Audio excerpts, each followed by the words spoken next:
Good morning, good afternoon, good evening. Thank you for tuning in and welcome to my channel. So I'm just coming on here real quick. I wanted to share with you an update of what's been going on with my heart health. I share this information because it may help someone. It may, be a support to someone. Someone may hear this and say, you know what, I'm going through the same thing, or I know someone that's going through the same thing, and I'm hoping that this will give you some valuable information, be kind of a resource for you. My YouTube channel is part of my legacy. It's information that I'm sharing so that my future can also see it. But I remember when I was caring for my mother as she lived with ALS, which is Lou Gehrig's disease, and I I wrote a blog, and it's called ALS Caregiver. And that blog shared my experience from day one to the very end and beyond of being her caregiver. And that blog has helped people around the world. I had received so many messages from people that were just diagnosed or may have just lost a parent or a loved one to ALS. And just having someone that's going through a shared experience sometimes is very comforting. So I'm hopeful that this experience that I'm going through now, that I never in my wildest dreams expected to go through, is also going to help someone and carry you through. So as you know, I was diagnosed with HOCM, which is a heart disease where your heart is enlarged. And I always said, and people would always tell me I have a big heart, but they said that figuratively, but it's also literally.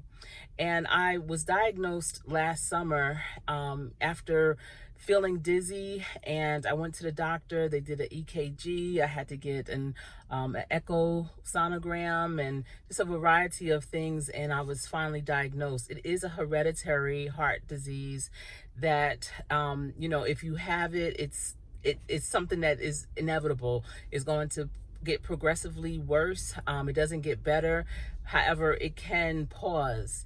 And so there are medical or medicine therapy that you can go through, but there's also surgical procedures. And, I, I always considered myself to be healthy. I do the best I can to eat right, live right, be right to myself and to others. And so for this situation to occur in my life, I was so surprised and, discouraged at first, because it's like, oh my goodness, so many great things are happening, and now this is occurring in my life, and what does this all really mean? Now, I did make a video about HOCM, so if you go through my video playlist or scroll through my videos, you'll see, where I'm sharing even more information about it. But my doctor had put me on some medicine, my cardiologist, and about a month or so ago, I started noticing that I wasn't feeling quite right. I was finding myself having some bouts of dizziness again, and again shortness of breath. And so I know that the shortness of breath is probably going to be that's going to be just because of the way my the blood is flowing through my heart. But the dizziness was concerning for me. So I do have recurring cardiologist appointments, but again, I was proactive and I scheduled an appointment because I just needed to get confirmation that everything was still good. And before my appointment was on an early Monday morning, and before that appointment, it was that Friday, and it was the New Edition concert, and I was so excited to go. You may have seen some of my shorts from that concert, and a good friend of mine invited me to go with her. And I just remember when we were walking through the parking lot, I always asked her to pause, like, oh my goodness, girl, you're walking too fast, please, can you slow down? And she was like, girl, we the same age, what's wrong with you? You an old lady now? I said, I guess I am. And I just really couldn't keep up. And so she slowed down, and we got to the building, and we walked in, not in the main entrance, but in like a side entrance. And I remember when we first walked in, it was all of these stairs that we had to climb. And I was thinking to myself, oh my goodness, like these stairs are going to take a lot out of me, but let me just do it. And that's the thing. since being diagnosed with this and understanding, how it's affecting me and why it's affecting me, when I have to do things like if I'm doing a speaking engagement and maybe there's not a podium, so I'm going to pace, because I'm a speaker that likes to pace and be able to get all angles of the room. I'm always conscious of that, like, I hope I can keep my breath, I hope that I can keep my stamina enough to get through this presentation. When I have to walk up an incline or stairs, I'm always thinking about how I'm going to feel when I get to the top. And I'm hoping that it doesn't take too long for me to recover, because I don't want to look all crazy, breathing all heavy as if I ran a marathon, because sometimes that's how I feel after doing something as simple as going up a flight of stairs. So when my friend and I walked up those stairs, I was thinking about, okay, Sherry, like, just calm down, relax, take one step at a time. It's not that big of a push, just do it. And I remember getting to the top, and I just paused and I said, let's go to use the restroom. Let's go to the restroom real quick, and I just needed to get my bearings, because a lot of times when I exert that type of energy, it feels like, like I have to kind of assess the environment and get my bearings. And so we did that.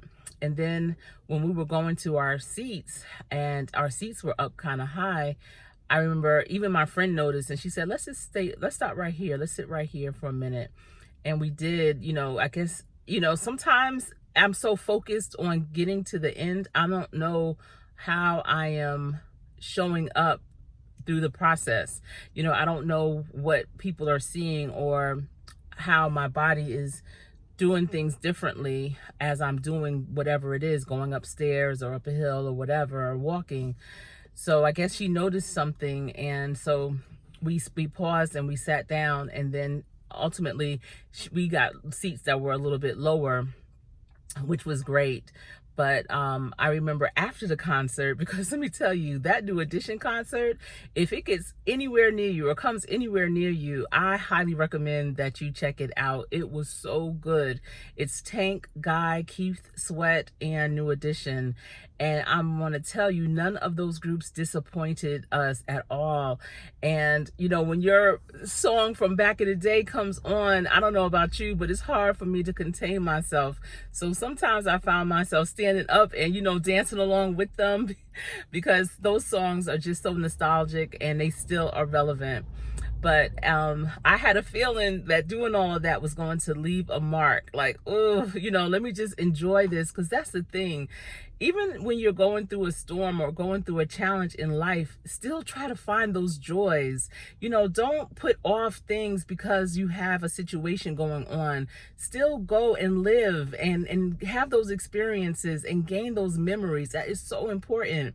That's why, maybe it wasn't the best idea at that time for me to go, but it was the best idea at that time for me to go at the same time, because that's a great memory that I now have, and I wouldn't take anything for it.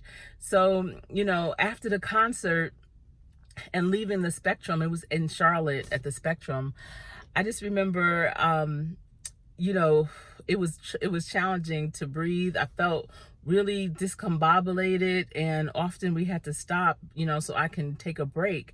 And when we got outside, and my line sister was here from Pittsburgh, she came to see the concert too. So we met after the concert outside, and I had to sit down once I finally got there. Like, okay, I had to pace myself.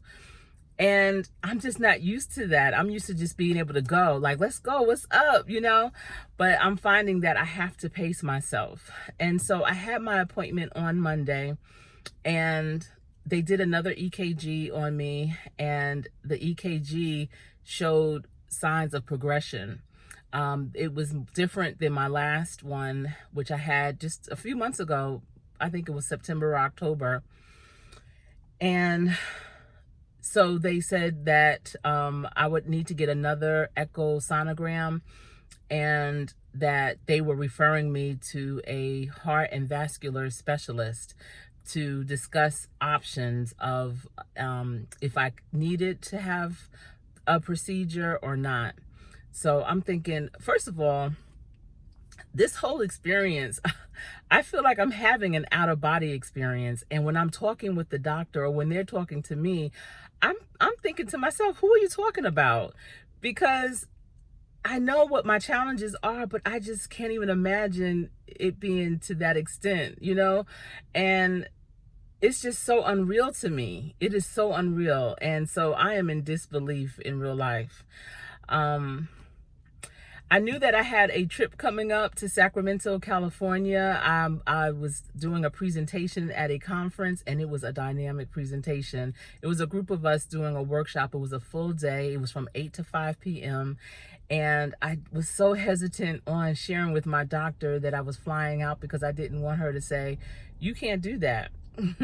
So but then I was like, I can't be stupid about this and not tell her, and something happens, because I know elevations on planes can do things. You know, that's why pregnant women after a certain trimester, they can't fly, because the height of the plane can bring on their labor. So I'm like, that has to do, do something else to your body too. And so let me just tell her. So I said, I'm going to be flying out to Sacramento next week. Is that okay? And she said, yeah, you should be all right. Just make sure you drink lots of fluids and, get rest and don't overexert yourself. And I was like, all right. So the morning before that, I was leaving that evening on the flight, but that morning is when I had my sonogram, my heart ultrasound, cardio, or what's it called, cardio echogram. And then I flew out, and then I got a call from the doctor's office, saying, we're scheduling you for your specialist.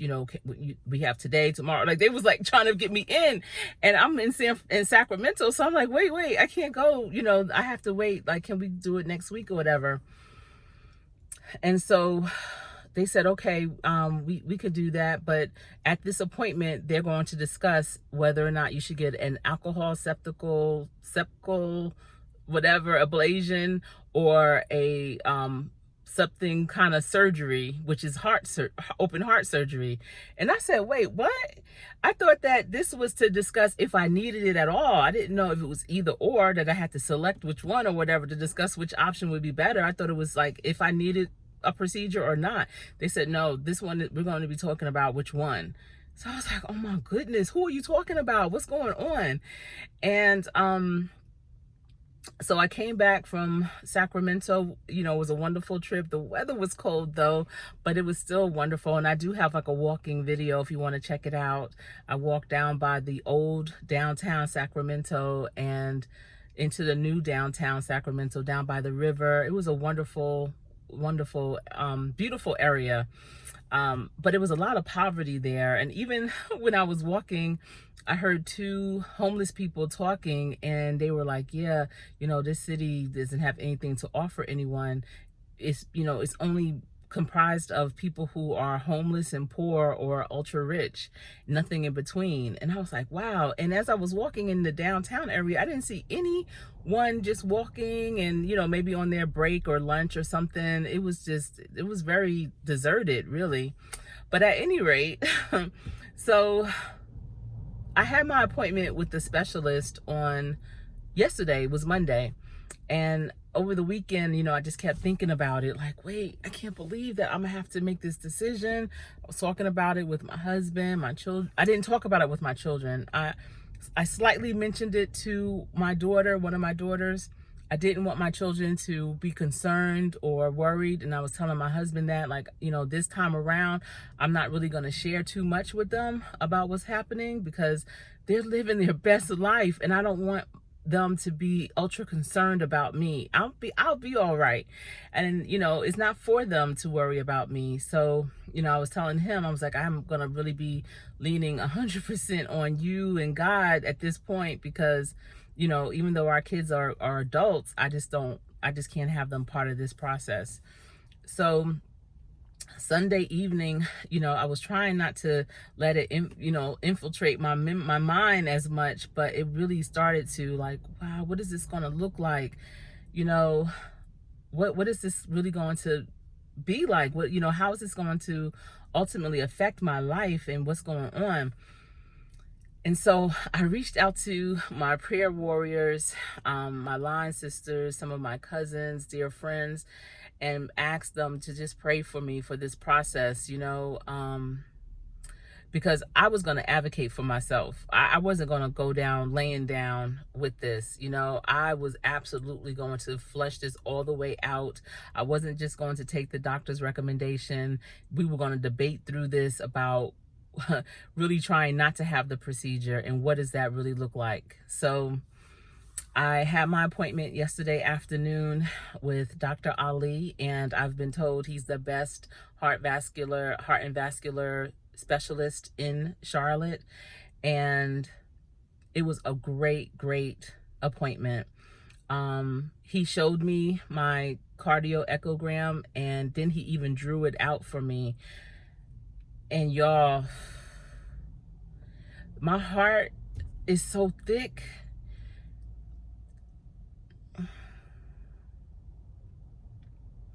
It's so big. And so he was showing me how the blood is, starting to have a challenge going through, and that when I feel dizzy, it's because the blood can't get to me. And oftentimes, the dizziness may come from like an overexertion of something, because that's when I feel it. It could be from heat, it could be from dehydration, it could be from, several things. And so I have to be very mindful of the things that I'm doing, the elements that I'm in, and, just really, I just have to change my whole lifestyle. And that's fine. And I have no problems doing that. So he was saying, giving me sharing with me the two options, which is the ablation, and that's where they take medical alcohol and they inject it into a vein that goes directly to that part of your heart, and it shrinks it. It kills the bloodline to that part of your heart. So ultimately it starts to shrink and shrivel away. That process, after they inject you, of it to actually start to shrink, it takes about 6 months. But then there's the open heart surgery, where they go in and they actually cut off that thick part of the heart, and that recovery is much longer than the ablation, but the change in the way the blood can flow happens almost instantly. And he said with my type, with my, where I'm at and my age and everything, I would be a candidate for the open heart surgery. And so I was just like, who are you talking about? What? And and I was sharing with him how my cardiologist had changed my medicine. She actually increased it and added one to it. And I said, when I increased it, it made me feel worse. And I stopped the increase. And the second prescription she prescribed to me, I got the prescription, but I never started it because I just didn't feel, I don't know, it was God, I just didn't feel safe taking it. So I never started it, and I wanted to wait until I saw, the specialist to really confirm. And so he was saying that I was absolutely right, and he took me off both of the medicines that they had prescribed to me, my cardiologist, and prescribed a new medicine for me. And he could see my passion for life and for not jumping into a procedure right away. So he said, we're going to start you off with this medicine therapy first, and see how you do with that. Now, it's not going to get better, but this should help you where you're at and keep you stable where you're at. And I'm so hopeful. So today was my first day taking that medicine. It's just one pill a day that I have to take. It starts with a T, like TOP something. I can't remember or recall the full name of it, but that is the new medicine that I'm taking, and I'm hopeful that it will sustain me right now. But I know in the future, I'm going to have to really make that decision of that next step. And it's just, I just still I'm in denial. Like, who are you talking about? But the message I really want to get out to you, and I've said this before, I said it when I was talking about it initially in the video, where I mentioned and gave you more information about what I have with the HOCM. It's so important to listen to your body, and to be your biggest advocate. You know your body better than anyone, and I'm so happy that I am in tune with my body. Because when you feel like something's not right, if you're not feeling right, go to the doctor. Don't wait for that next appointment. Schedule an appointment and go, and recall all the things that you felt. If you don't feel that you should be taking a certain medicine that the doctor prescribed, the doctors don't always know. Don't do it. I don't want to be flooded with all this medication and just I'm taking it because the doctor said so, because I was prescribed that. No, listen to your body. After 2 days of doubling up on my dosage that the doctor told me to increase, I was like, you know what? This is not going to work. I don't like feeling this kind of way. And I know sometimes when you first start a new medicine or more medicine, your body has to get adjusted to it. But then at some point, the adjustment your body has to make shouldn't make you feel worse. And I'm so glad that the specialist I spoke to yesterday, and he was an African. I should have asked him which country he was from, but he, in terms of a specialist, he's the first Black specialist that I've had. Now in Charlotte, I always see doctors of color, but he's the first specialist, especially for my heart, that I've seen. And he listened and we had real conversations, and he asked me, well, what do you do? And he knows that, I have a lot of life to live and I'm excited about it. And so his job is going to be to help me do that, to live that life. And to be heard is so important. So be your advocate. Let your voice be heard. Know what your purpose is in life and fight for that. Don't let anyone try and take you down and make you, make you be at a point where you can no longer contribute. Even with my mother not being able to walk or talk anymore towards the end, she still had so much life to live and to give. And so that's how I'm like, as long as I have life, I'm going to live. And yes, it may have to be adjusted, in the future. Even now, there's certain things that I won't be able to do, but I've done so much. I've done so much. And now I could just do it all vicariously through my children and through others that I see that I've been passing that torch on to. But in the meantime, I still have life to live and impacts to make. So I'm here for it. I am here for it. And I hope that this video has resonated with you. If you're going through this, I hope that you got this message and a nugget that's going to help sustain you and get you through whatever you're going through. It doesn't have to just be with your heart. It could be with anything. Be your own advocate and know who you are while you're going through whatever you're going through. Because that is what's going to keep that smile on your face. That's what's going to keep you positive, keep you moving, putting one foot in front of the other. Baby steps count too. We are all in this together. So thank you for tuning in. And until we speak again, I want you to stay safe. I am Coach Sherry, and this is what I do. Thanks for coming by.